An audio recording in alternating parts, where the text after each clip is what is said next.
so stand by, everybody.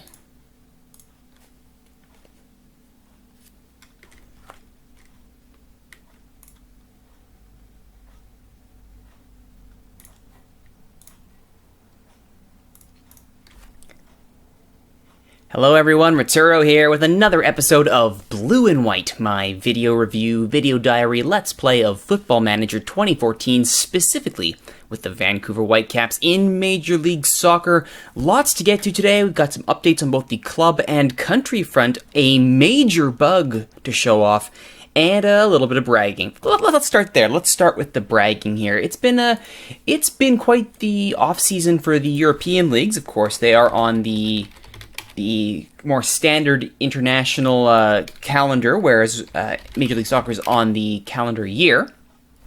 And during the offseason, I have been receiving quite a few job interviews. The latest one from FSV Mains 05 gave me a job interview there. I declined it, of course, but they aren't the only ones. In chronological order, I have been contacted by Medalist Karaviv, FC Augsburg, Chivas Guadalajara, Toluca, Cruz Azul, and then here FSV Mains. So people, this is what I like. It's validation that I'm doing something good, which is always nice to hear that something's going right.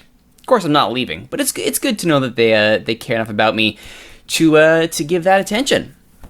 Speaking of attention, plenty of attention being paid on the international front here as the Gold Cup and the U20 World Cup and the European U21 Championships all happening here.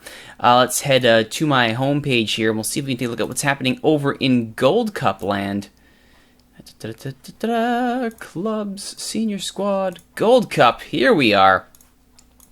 Alright, let's take a look at the group stage here. All groups, how did the Gold Cup actually turn out? Well, the US and El Salvador were top two. Honduras and Mexico again top two. So amazing that Mexico was actually second to Honduras in that group. Figured it would be reverse if nothing else. USA El Salvador was as predicted. And then in Group C, Jamaica actually topped the group.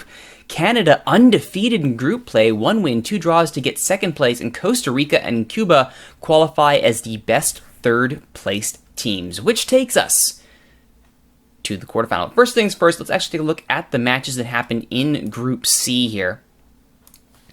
So first off, a 0-0 draw with Costa Rica for Canada. From the Whitecaps, Milan Borjan played the full 90, posting a 6.9. Nothing wrong with that in international play. On the others, Kyle Porter saw the bench but didn't see the field. Tybert, same thing. Hume came on as a substitute, posting a 6-6 in relief duty. Nothing out of the ordinary there. Following that up, over in Group C, a 3-2 win over Guatemala. This was huge for no other reason than Ian Hume got the winning goal. Thank you very much. In the 88th minute, Hume showing up for his country. Borjan again going the full 90 with a 7.0. Borjan is just playing lights out here, and you'll see that later on. Hume, of course, with the winner, the 9.0 rating. I think he played the full match there. Good for him. Tybert saw some time as a sub. Porter, unfortunately, still on the bench, but good for Tybert to actually see some time for his country. And then following that up was the big one. They needed to do something right against Jamaica, and they did. They got a draw, a 1-1 draw. Rob Friend and Theo Robinson, the only ones scoring goals. Borjan again going the distance, full 90 here, as he's clearly cemented himself as the starting keeper for Canada, and good for him. Psycho actually saw the field. I'm sorry, he started in the starting 11 and saw the field. Wow, that took me a while to get out. Hume came off the bench for some relief duty. Porter stayed on the bench, and that was that. So if you've been following along here to this point, that means we made the quarterfinals. And can you believe it? Canada thrashes El Salvador to the tune of 7-3. 7-3! Oh my goodness. And according to Football Manager, in the Gold Cup, the 2-0 string will be broken, as Mexico will win on penalties over the U.S.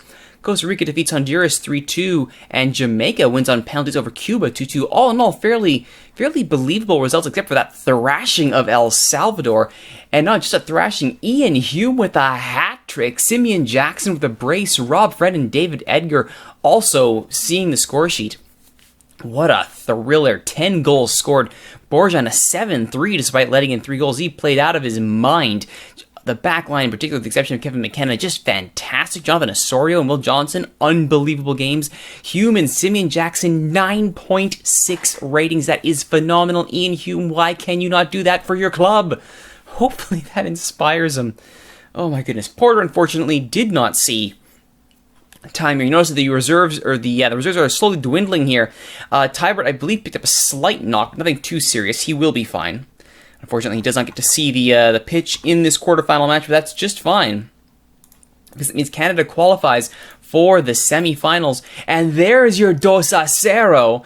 2-0. Canada defeats Mexico in extra time, and Jamaica defeats Costa Rica 1-0. So the finals of the Gold Cup will be Jamaica and Canada, with Costa Rica and Mexico playing for third place. That is incredible. Oh, they got rid of the third place match. Never mind, it's just going to be Canada-Jamaica playing for the finals. Those goals in extra time, Will Johnson and Ian Hume. Plenty of yellow cards, 3 injuries, and a red card for Mexico. They just got absolutely beaten up. It was a thorough thrashing. So Mexico, I believe, were reduced to 7 men, if I recall the match report correctly. Ashton Morgan also injured for Canada. But Borjan, his solid self, 7.8, his best rating of the tournament as he's been playing lights out. Will Johnson, 8.8, man of the match, well deserved. Ian Hume, 7.6 in a starting role. Psycho saw time off the bench, so did Hutchinson and Kevin McKenna. I think I like the fact that Junior Hoylett, the traitor to the country that he is, has not seen much, if any, time at all. That makes me very, very happy. But that means, oh my goodness, that means it's time for the final. And in that final, Jamaica-Canada, it's going to be an incredible match. It's going to be an incredible match. I am giddy at the thought of Canada actually winning the Gold Cup in 2015. And I want to say, I clearly have had a hand in this. I've helped develop Borjan. I've kept Hume's career going. I've got more prospects in the tank. So it's going well for the Maple Leafs, for Les Rouges. But speaking of those prospects in the tank, how has Canada been doing at the U20 level? You may very well be asking. Well, let's just take a look here at the U20 World Cup.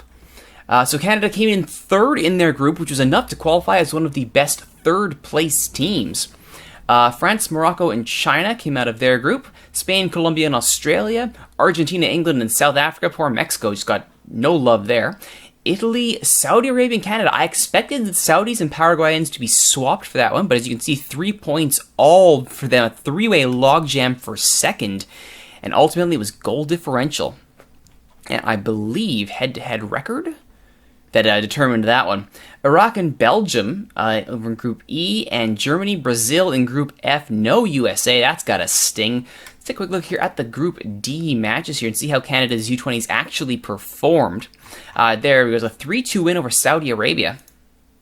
Jelicic with the goal. Tiernan Hart got himself a goal, so his international career is just flying along. Then Jelicic got 2 more goals, a brace against the Paraguay team that decided to come out shooting and won it on an 89th minute penalty, 4-3. And then Canada lost to Italy 2-0 after a sending off in the 48th minute did nothing to help their cause. Which takes us to the second round. Here we go. Canada defeats France 2-1 to advance, which is a fantastic result. An own goal from Maximilien Huart helped things along their way, and Callum Ferguson sealed the deal in the 88th minute. An own goal from Alex Lodge actually gave France an early lead in that one. From the Whitecaps, we saw Sam Adekugbe and Tiernan Hart both starting. Former cap Ken O'Connor, who was captaining the U20s, started but was subbed off. Stefan Felbab started 7.0. Good for him. Gantar was on the bench, did not start. Unfortunate. But that means Canada continues on. To the quarterfinal we go. And Canada defeats Germany on penalties. I tell you, I'm going to go ahead and take all the credit in the world right now for getting Canada back to some respectability at the senior and junior levels. So you're welcome, world. Italy also defeating South Africa on penalties. England defeating Argentina 1-0. That's got to feel good. And Brazil, a 3-0 thrashing of Saudi Arabia. In this 2 match, Gantar did play the full 90. 6.7 rating is not the best, but he got the job done, thank goodness. Felbab started, but was subbed off. Adekugbe played the full 90. O'Connor, again, started, but was subbed off. Hart did not see the field in this one, but that's all right. in the penalty shootout. Philip was actually sent off. I'm sorry, he wasn't just pulled off, he was sent off, but thankfully so were two of the Germans after plenty of cards as the kids really having a go at it. Look at those fouls, 20-29, the fouls. My goodness. Ultimately, it was Rudin who had the ignominy of missing the final penalty to give Canada the 5-4 win on penalties to move on to the next round. So Canada going on to the semi-finals. They would lose to Italy in extra time. England would defeat Brazil 3-0 to set up an England-Italy World Cup final with Canada-Brazil playing for third. I gotta say, even the fact that we were playing for third in the U20 World Cup is a phenomenal achievement for the lads. I'm so happy with them. Italy actually missed a penalty in the 85th to win it in normal time. Thankfully, William Tortora scored an extra time to save some of that face. In fact, I guess all of it, considering they won. Gantar was in net for this one. Not the best day at the office for Dominic Gantar, which is unfortunate. Hart played the full 90 with a 6.8. O'Connor played the full 90 with a 6.3. I guess more than 90, the full 120 since it was extra time. Gantar actually was shooting Italy 12-10, but just couldn't find the back of the net or the target. Enough times to make it count. Still, a great showing for Canada at the U20 World Cup. They would lose to Brazil 1-0 in the third place playoff. No real shame in that, considering that it is indeed Brazil's U20s. Gantar played the full 90, showed up a little bit better there. Adekugbe and Hart also played the full 90. Felbab as well. O'Connor came off. So that is the U20 World Cup. Oh, I suppose we should see who actually won the thing, if you want to. It was Italy. Italy 1-0 over England. A successful U20 World Cup by all measures, and the kids did all right. Gotta say, let's take a quick look at the last stats here for players on international duty. Alderson, Lewis, sorry, this was in March. Let's try that again. Adekugbe, 6.4, 6.7, 7.6 for Ian Hume, 7.8 for Milan Borjan, and Maddox. His last rating was a 6.3 for the Jamaican national team against Costa Rica. Maddox's form here was not the best for his country. Let's take a look here. If we can see the form for his international play, his experiences, it's not coming in as a 7.3. I guess I can't see his form for the... Oh, here we go. This is the problem. That's a lot better. There we go. Much better. So he did all right. He was an unused substitute against Canada, but an 8.2 against Costa Rica with one goal, 7.7 with a goal against Guatemala. That's all well and good. Did get the 6.6 rating against Cuba before the loss against Costa Rica. 6.3 sort of tailed off there as the tournament went along, but still got a couple goals for his country. He's got to be proud with that, and he should be. 15 appearances, an average rating of 7.23 all-time for Jamaica. Maddox has got to be happy about that. The other Vancouver player involved was Johnny Leverone. Leverone, of course, playing for Honduras. Let's look at his Honduran form. Not as good as Maddox's. He was carded in the match against Bermuda, 6.8. Was not used against Panama, a 5.7. Not a good day at the office at all against Mexico, before not being used in the match against Costa Rica. Not the best international career for Johnny Leverone, but he's at least he's back. That's the other thing I want to point out here is we finally have a squad again, and thank goodness. It has been rough.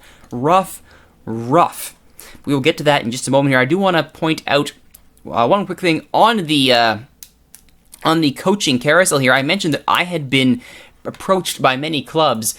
One other team that will be looking for a new coach is New York Red Bulls. They have sacked Harkinson. He is gone. They are looking for a brand new head coach to put them into the playoffs. They are currently 13th in Major League Soccer, 7th in the East, 3 points out of a playoff spot. It's possible. It certainly could happen, but Houston, with 5 games in hand, they are going to need to make some serious ground up on Philly and Montreal to make that happen. Now, I want to talk about this bug, this very, very horrible bug.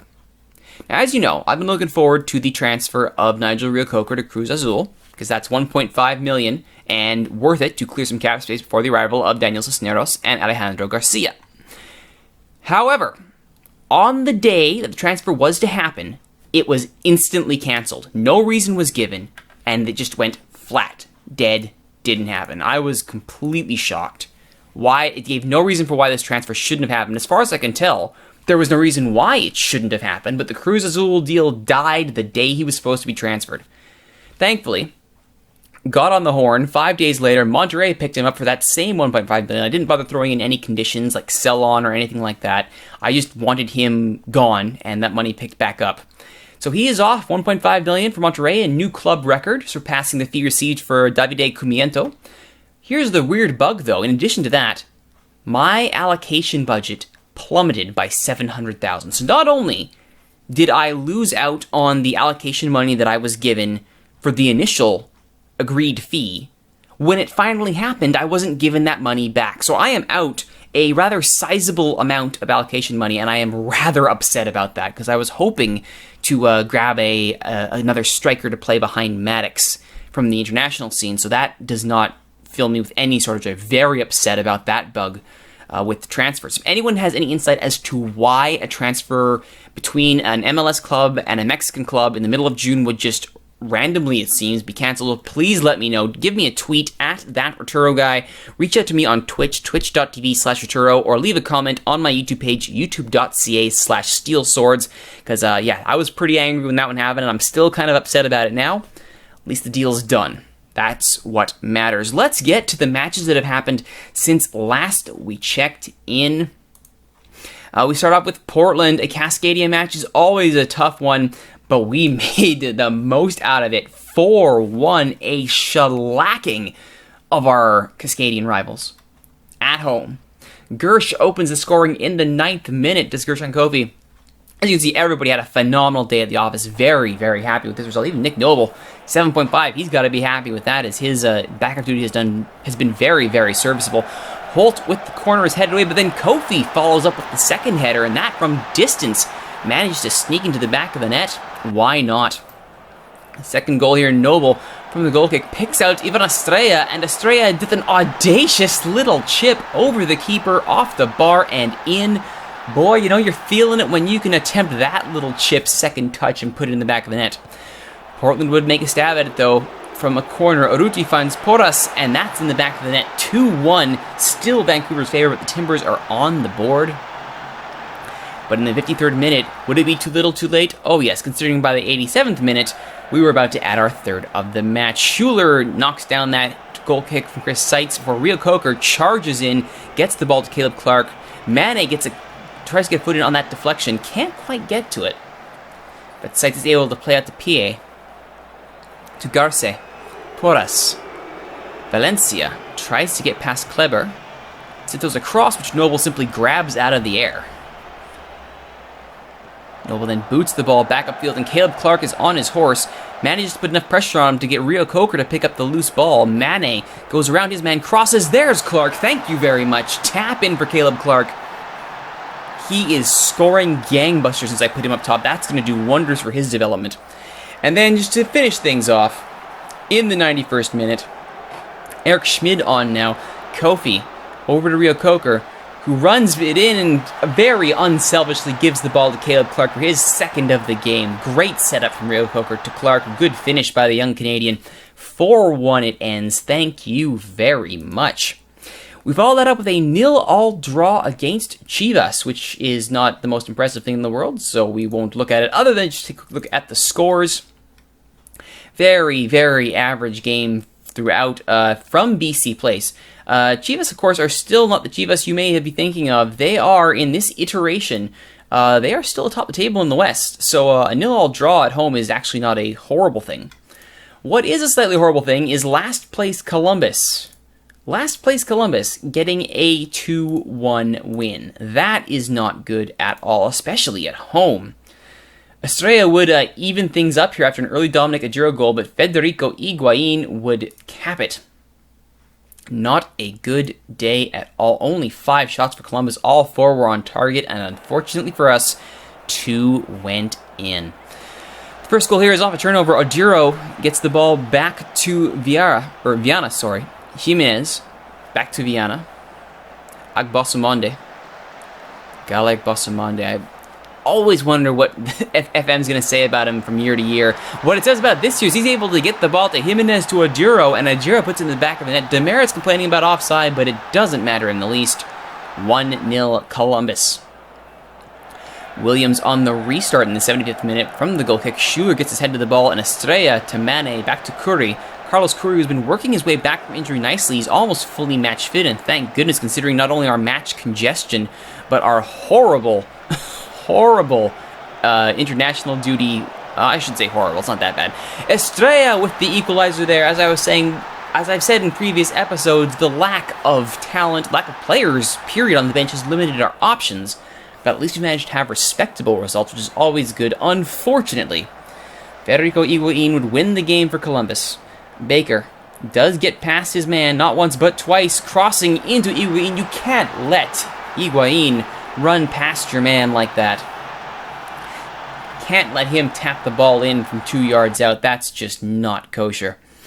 Unfortunately, Columbus wins that one to up their morale, and that, thankfully, was the end of the congested match fixture. From there, it's been matches every week, thank goodness. The first one was actually this 0-0 draw against FC Dallas, so nothing more to say about that. Other than that, it was Nigel Reo-Coker's last match with the club. 6.8 is a fine way to see him out, and he did get himself a yellow because, of course, he did.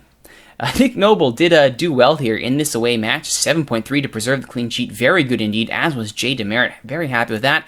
But now you've probably noticed, as I keep switching back and forth from match results to my homepage here, the Mexican flag, El Tri, yes, I have finally begun playing matches with the Mexican U23 squad. Let's take a look at the final 22-man squad. Here it is. Starting in goal, Manuel Lahoud. On fullback, Jose Carlos Van Rankin. And Carlos Campos, who's currently injured. That's not good. Damaged foot. So he's pretty much done for the tournament, which means filling in for him from Estudiantes Tecos will be Humberto Sosa.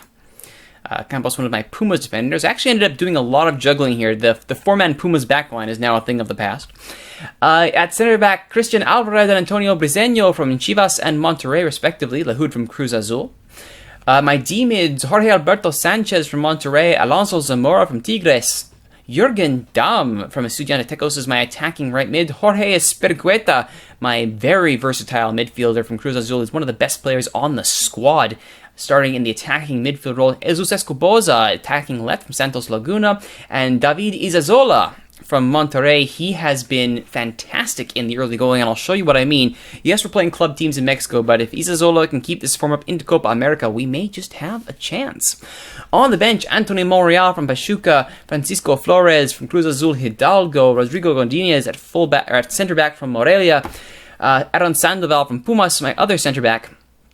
At defensive mid, Pedro Hernandez from Delfines Carmen, Luis Angel Morales from Pachuca, Christian Javier Lopez from Atlante, Candido Ramirez from Santos Laguna, Marco Antonio Bueno from Pachuca, and Rodolfo Pizarro from Pachuca B. That is the Mexican U23 squad. Quick look at the squad overall here. We are playing the 4-2-3-1, which I am, of course, very familiar with. I had a look at the players available in the pool and felt that this was the best option for us. I do have the 4-4-2 diamond as a backup tactic. Nothing fancy. You're keeping it very simple, though I am playing deliberately with an anchorman. Zamor here is rated to be a very good anchorman, so we are taking advantage of that and playing him in that role. Quick report here on the squad. Depth is alright. It's pretty good.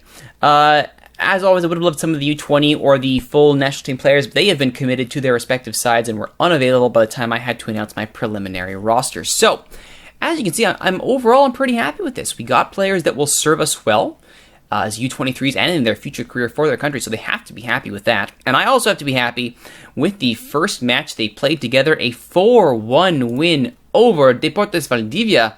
A nice little friendly here. And the one was only an own goal because Alvarez, who came on at halftime, as you can see, I subbed out the whole back line, basically. I'll do the opposite for today's featured match, or I'll sub out the front line to get them some experience. 19-2 were the shots, 4-1 were the goals. Let's take a look at them. You can't really learn too much from this because, again, we're playing against a club team and we're the Mexican U23. So, take some grain of salt here, but Esparqueta gets the initial own goal on what was almost an Olímpico, but not quite. 1-0 for the U23s. For Deportes, though, Vargas to Borges, and Maturana gets a foot in, just enough to make it go off Alvarez and into the back of the net. 2 own goals, makes it 1-1.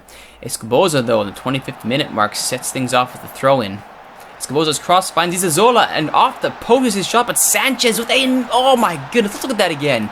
I did not get tired of watching that goal when it happened, and I'm going to watch it again. Escoboza to Isazola, whose shot goes off the post, and Sanchez is all alone and thunders that shot off the bar and in. Jorge Alberto Sanchez, what a drive to make it 2-1 U23s. I don't care what level you're at. That's a great goal. They weren't done though, were El Tri's U23s. Header forward now, Escoboza gets it out wide to Jürgen Damm. Damm chips forward, looking for Isazola. Can't quite find him as Calderon is there to get the ball away. Contreras looking forward, but that goes right to Flores. Gets it back to Sanchez. Sanchez to Isazola. Isazola back to Speriqueta. Speriqueta to Sanchez, to Damm, and Isazola. Clear pass to the net. The defenders really poor marking Isazola there, and Isazola made no mistake burying that gift. 3-1 U23s, but they weren't done there. The fourth and final goal for Mexico's U23s comes courtesy of this little wonderful track back from Escoboza. It's Escoboza doing very well, and then launches forward for Isazola. Draws all the attention, finds Espericueta, who finds Escoboza, and Escoboza does very well to put that in the upper 90. Thank you very much. 4-1. Mexico U23s over Deportes Valdivia. Which brings us to our featured match today, the second of 3 training matches against Universidad de Chile against the Mexico U23s on the same day as an away match against San Jose. This is finally the first time we are seeing my club and adopted country duties conflicting. Hopefully this doesn't become a habit. Alright, team selection here. We're going to keep the first team options at the 4. I am going to have a more squad rotation, though I will have the attackers come on for this one as opposed to the defenders for this match. Alright, let's give it a go here. Mexico's U23 versus Universidad de Chile. Yes, of course, we're wonderful. Thank you very much. I don't think anyone's shocked about that one, but hey, fitness is fitness, and you take it however you can get it. And squad familiarity, let's not forget, a very important thing. All right. Make them feel good about themselves. Hey. All right, we're just going to play a standard game, keep possession. Nothing fancy, boys. Go out there. Don't injure yourselves. With Mexico and Chile head coaches are here. So it looks like I've drawn some interest from the bigger squads with my player selection here. That's always a good thing. Spericueta can get it past Pavez. Sanchez. Zamora. Out wide to Van Rankin. Sanchez. Zamora. Isazola. Can he turn? Opts not. There's an offer for Spericueta, but that shot is blocked. And the other way comes Universidad. Can they make something out of this? No, Briseño is there to head it away. This man would have been in the clear. Fernandez, though, down the right. Can he get a cross in? He will. But it's back to Rojas. Rojas, though, goes wide.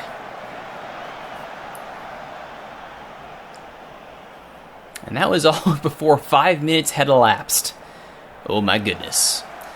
Van Rankin down to Spericueta. To Sanchez. Back to Spericueta as they hold possession on the right side of the pitch in a little bit of rain here. Alvarez looks for Escoboza. That would have been a fantastic chance had he gotten a hold of that ball, but as it was, good defending by Universidad de Chile. However, their counter comes to nothing, and Espericueta goes the other way. Now he lobs the ball forward for Damm. Jürgen Damm! Back of the net. Thank you very much. 1-0. Might have been offside, but flag stays down, and we will count it. Espericueta. Yes, that looked offside. But it's a friendly, and it's going to help Damm's confidence, so I am fine with that. Thank you, Jürgen Damm. A bit of a knock while he's coming off at the half, so not too worried. Figueroa. Escoboza heads it away.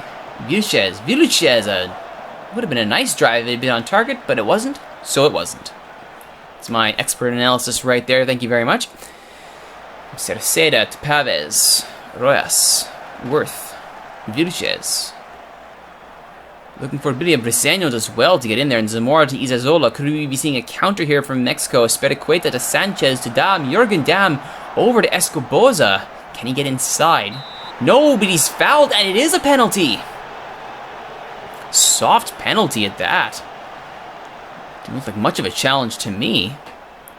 But at 20th minute, Isazola will step to the spot and bury it past Vergara. 2-0 Mexico U23s. I gotta remember, I cannot let myself get overly cocky here, because this is just a friendly against a club team. And not a high-ranking one at that. So this is just for fitness more than anything. The fact that we're up 2-0 is not going to mean anything when it comes to the actual Copa America, but I mean, when we're making good link-up plays like that and getting good chances in front of the net, that's a good sign for the future. We'll say that much. And now play begins to settle down a bit. 1 minute you're trying to be played, and that is that. Alright, let's make our subs here for the attacking half. Keep it going, guys. Good work. Alright, let's go on the front here. I almost made the mistake last time of trying to sub out the entire team and realizing, oh, I don't have that many subs. Undo, undo, undo. So I've since learned from that. I think we're going to put either Pizarro or Bueno up front. I think we'll put Pizarro in for Isasola. We will put Cristian Javier Lopez in for Dam. Put Ramirez in for Escobosa. And we will put in Luis Angel Morales in for Jorge Spiricueta. Alright. We'll leave it there. I'm thinking I'll bring up Briseño and... I can't bring out Sosa, unfortunately. But definitely Briseño and probably Zamora will come out here later. So yes, we'll go with that. Stats right now looking really good. Can't be too unhappy with any of this. Tactics. Pep talk. Alright, guys.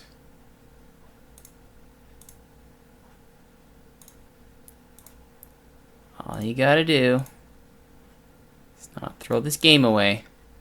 Which should not be a problem. Oh, whoops. Oh, no, oh, no, no, no. Hang on just a minute here. Enough of that. Thank you very much. Free kick goes over the bar to start the half. No problems there, but Lopez will get a corner kick here. He plays it to the near post. Bundled into Fernandez, but Vergara is there to snatch it. Briseño is taking knocks here. So I think we'll, at the hour mark, definitely bring him off. As Universidad de Chile brings the ball the other way, Ojeda looking for Robles and finds him. Now to Donoso.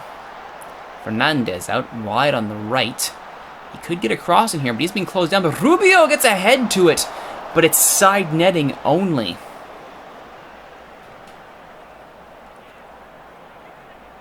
Lahoud will take the goal kick here.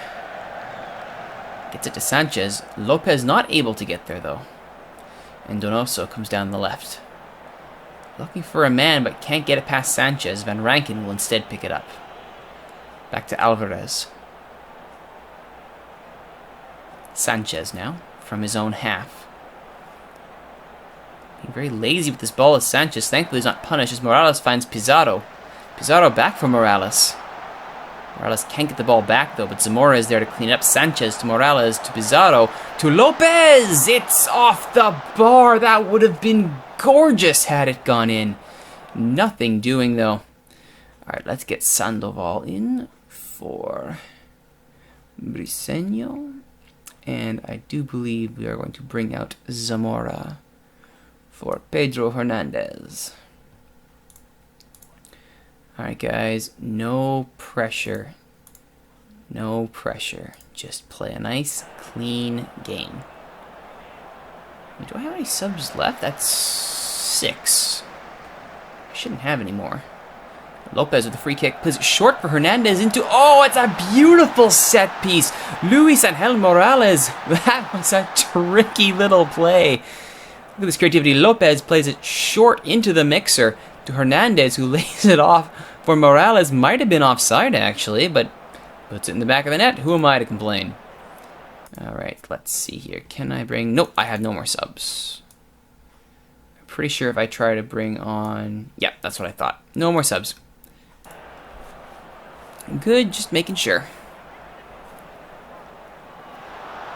The 72nd minute is still 3-0 Mexico U23s over Universidad de Chile. And it will probably stay that way now as they start the counter. Pizarro forward to Morales. Morales to Hernandez. Sanchez. Pizarro. Pizarro to Morales to Ramirez. Back to Pizarro. Over the bar. Just couldn't bury it. That's certainly still a good showing here from L3's U23s. Lopez now for Hernandez. Hernandez for Ramirez. Ramirez tries to get past his man, but it's a very, very wide shot there. Just enough pressure there from the Universidad de Chile defender to see it off. Alright, we're going to take a breather here. Alright, it's a friendly. We have no reason to overdo it here.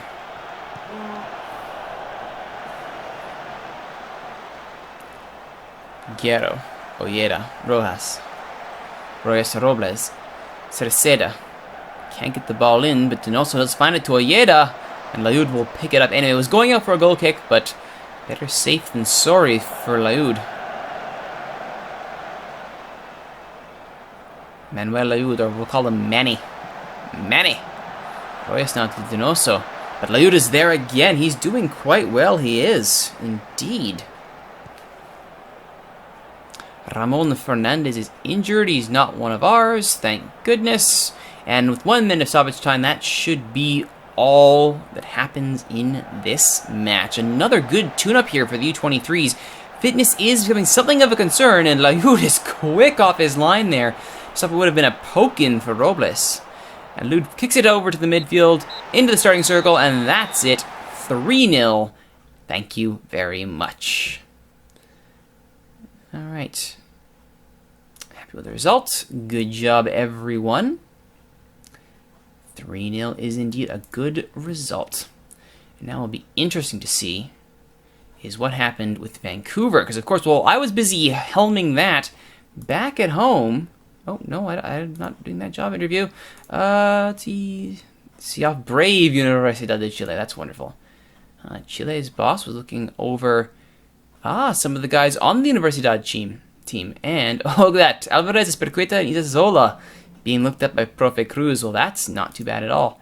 And Estudiantes Tecos have actually signed Guillermo Chavez from Montreal. Interesting. For 14,000, so we got a little bit of a...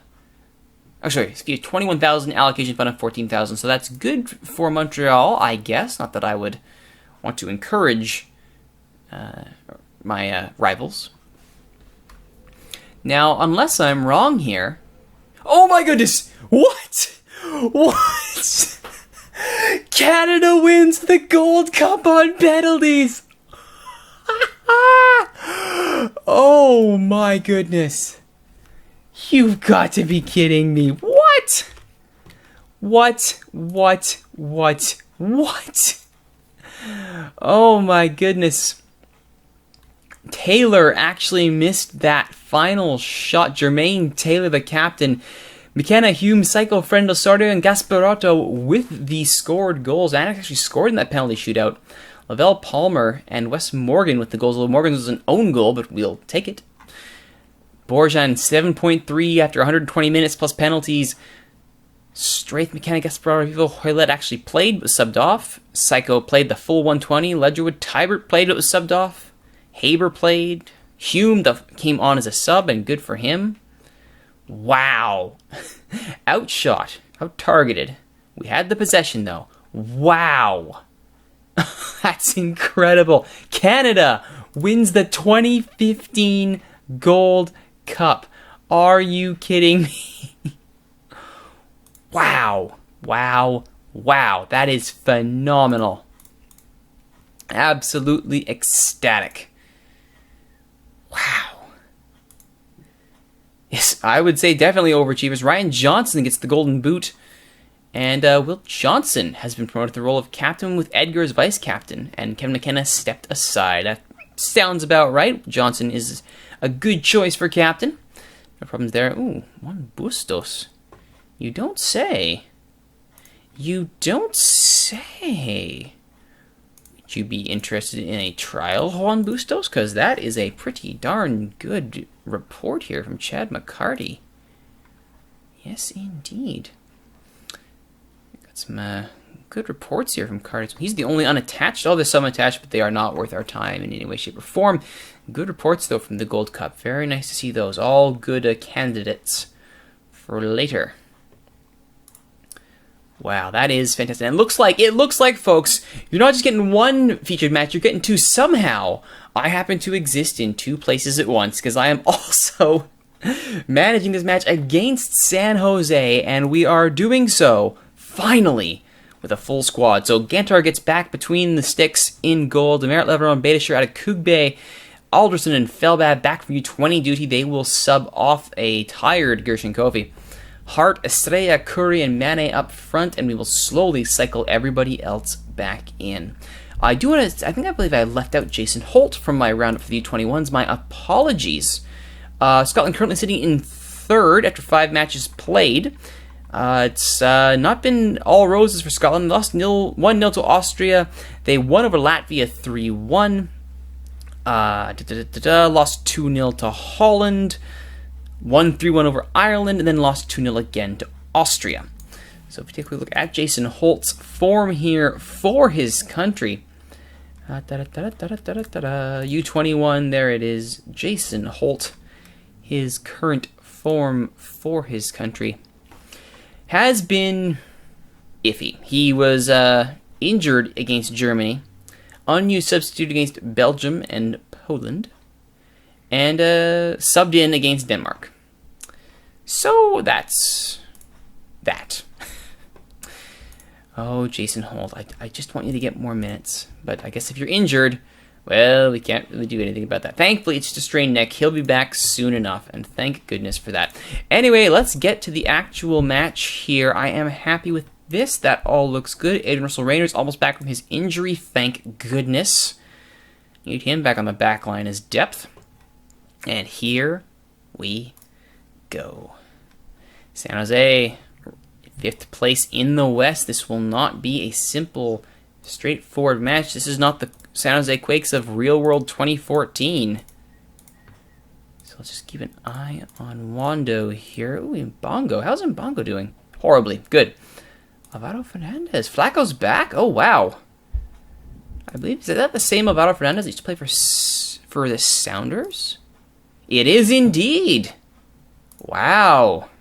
What a return. Let's just keep him closed down then. And we'll go with that. All right. Everybody, go out there and impress me. I have faith in all of you. Every last one of you. Even you, Mane. Go out there and get a win. Here we go. Vancouver in their blues. San Jose in their black. Second match of the featured match doubleheader. Aren't you folks out there lucky? Let's see here from the throw-in. It'll be Beitashour going into the area for Hart. Heads it back to Beitashour to track very far back to get it, but keeps it in play. Alderson inside for Estrella. Has a go at it from distance, but it's held by Johnson. Not really going to threaten him there. Possession heavily favoring Vancouver. Shots are even at 3 apiece. Morrow throws into Grzigic. Intercepted by Demerit, who chips it forward to Mane, who heads it away. Leveron to Felbab to Estrella. Can't get it past him. This is, I should mention, this is Jay Demerit's final match before he leaves the club. So, of course, he will be getting a right sending off in the 85th minute. Sub him off. Let everybody hopefully give him a nice little round of applause. At least I can imagine that's what would happen for a fine servant to the club like Demerit. Mane looks for Curry and finds him. Curry has a go, but it was very close indeed. Just over the bar by Carlos Curry.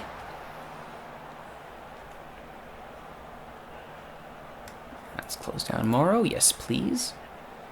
Adekugbe's throwing is a long one, looking for Mane, but can't find him. Grzigic. For Wondolowski. Wando turns his man, has a shot, but it's wide. That's the kind of stuff Wando can do to you. Not a surprise at all. Ooh, a friend is injured. Good job, Alderson. Bash the Bash Brothers. Why not? It's all even after 45. That suits me just fine. I think we're going to bring in Caleb Clark here. Mane's not having a good day in front of goal. We'll see if we can shake things up here. Assertive. Keep going out there and you can still win tonight, everybody. I believe in you all. Yes, even you, Clark. You may be saying, wait, didn't you say that to Mane and then you pulled him off at halftime? To which I would say, look, he didn't perform. I'm sure you will. We'll see if I am proved right or not here. This one Lalsi shot from distance is no trouble at all for Dominic Gantar. Alright, time to think about subs here. One more sub before Demerit gets his ceremonial sub in the 85th. Estrella has the ball taken off of him, and Adam Jean now trying to get past. He gets a good ball to Dimitri Mbongo, and Mbongo, the lesser of the two strikers, makes his presence felt, punishing Vancouver for a lack of awareness. 1-0 San Jose. Yeah, this is just poor marking here by Demerit. Lets Mbongo get in front of him and then away from him. Not good at all. Should have pulled up with the offside trap. So that means we need to bring on some help, methinks. Adekugbe has been having a good day at the office. Let's bring on Kleber. Now that long ball is going to fall right to Gantar. Takes his time here. It's upfield. Opts to go short to Curry. Curry building out of the back here, inside to Felbab. Felbab back to Curry.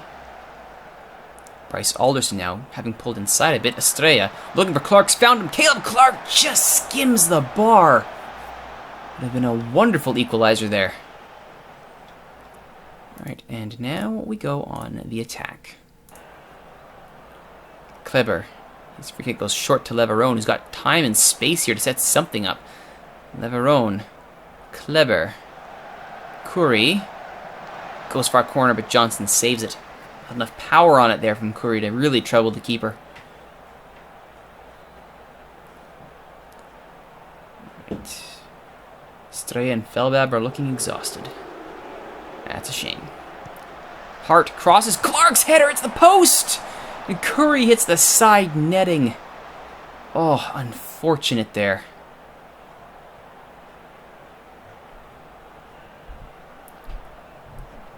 Right, 85th minute. Kofi for Demerit. Thank you so much, Captain. Alderson will fall back into a defensive role.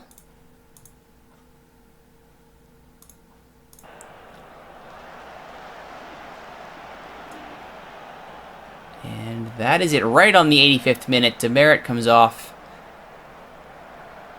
Kofi comes in, and he already sets up Clark with a nice ball back to Kofi.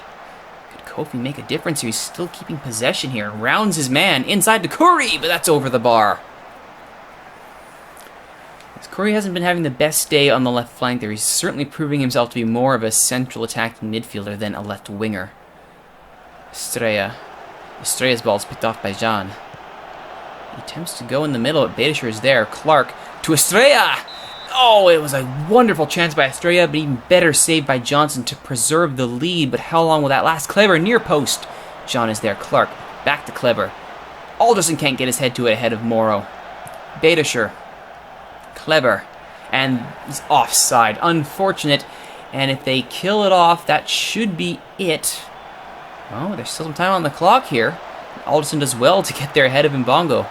Chavez. Crossing. Finds Jean. Alderson with a great tackle. Showing his defensive chops here. A young Jay Demerit. Estrella.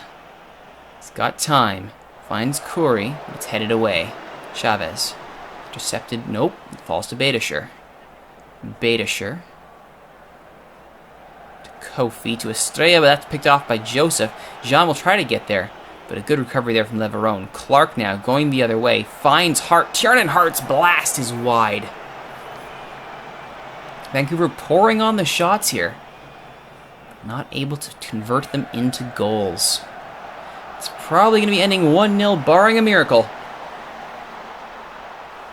And that is indeed it. 1-0 for San Jose in Jay DeMerit's final match in Major League Soccer. An unfortunate end, but not the worst thing in the world on an away match. Would have liked to have beaten San Jose, but that's soccer for you, I suppose.